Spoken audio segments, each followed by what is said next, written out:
Small Steps, Chapter 3. Okay, Neil, we can see you coming down the ladder now. We weren't able to watch the first astronaut emerging through an open hatch to see the moon before him.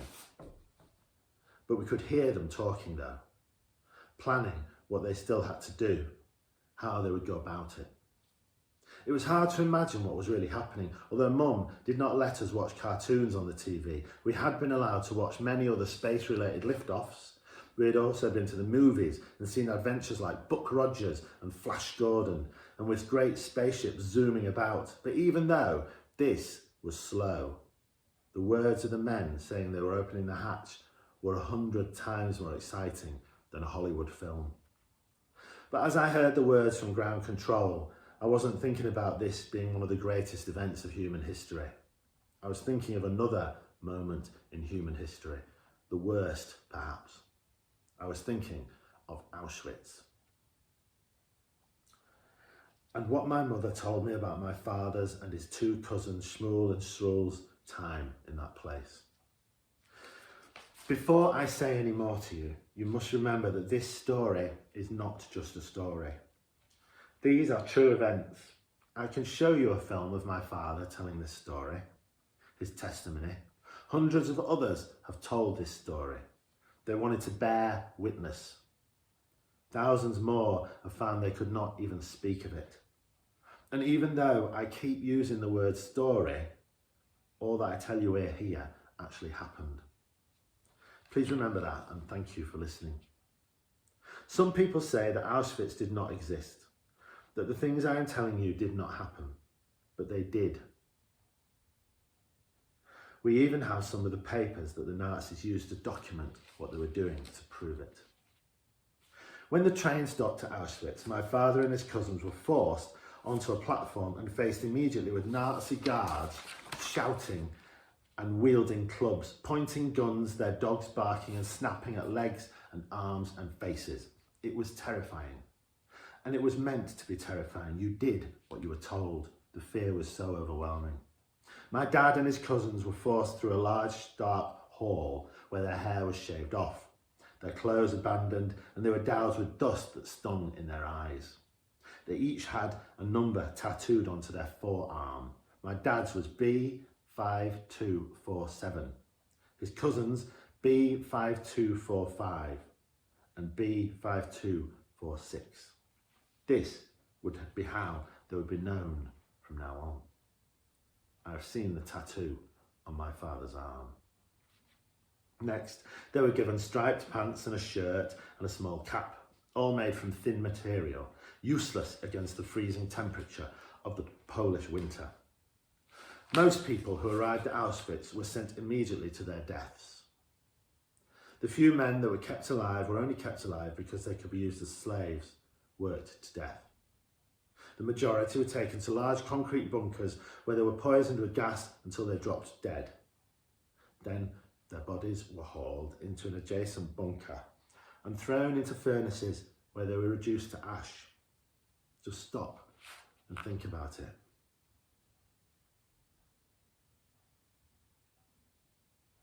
In Auschwitz, Dad and his cousins lived in barracks with rows of stacked wooden shelves where they slept at night. Several people on each shelf.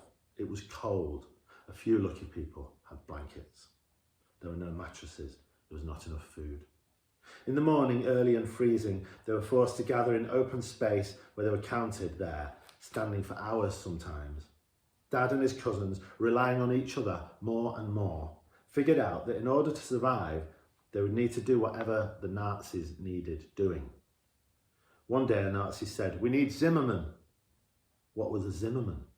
Dad, Shmuel and Srul had no clue what a Zimmerman was, but volunteered anyway because he knew that the Zimmermen were needed. It turned out that Zimmermen were carpenters, and so they worked as carpenters repairing a roof which had been bombed by the Allies. Srul was not always well, but kept working, knowing that what it meant if you did not work. But then one day Srul was too sick to go on to work on repairing the bomb damage. He stayed back in the barracks. When my father and Shmuel came home after a long day working, Srul was gone. They never saw him again. And then that all stopped. Auschwitz was finished. The Russians were coming, the Nazis leaving, and those slaves who could do so were forced to walk out of Auschwitz and towards Germany.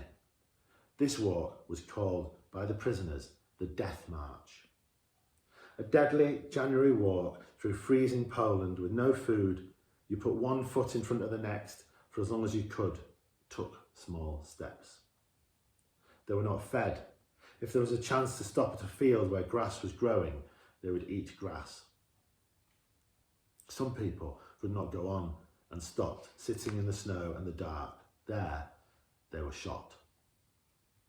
If you had shoes, you had a better chance of living, especially if your shoes still had soles. So if someone died in front of you, you took their shoes, if they were better shoes than yours. Then you might not die too. This was why the prisoners called it a death march. But my father and the others knew that the Russians were advancing still. Word was that the war was nearly over. It was January 1945. If they survived the march or the next camp, might they live? Might they see those they loved again? Still waiting for the astronauts to come down the ladder, I looked at my father, perched silent on the edge of his seat. Then glanced at my mum to see that she was looking at me. I wondered if she was thinking what I was thinking. Not about the moon and the men about to come down that ladder, but of Dad and what he had been through. And of how somehow they were here with their children, watching this on the other side of the Atlantic more than 20 years later.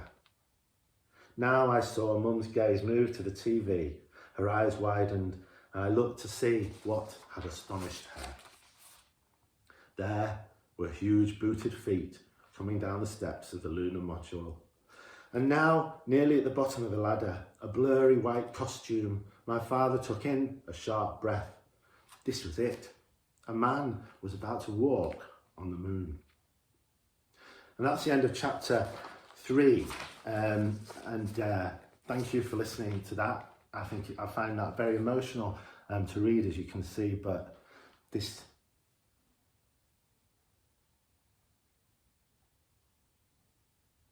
is an emotional topic. Thank you for listening.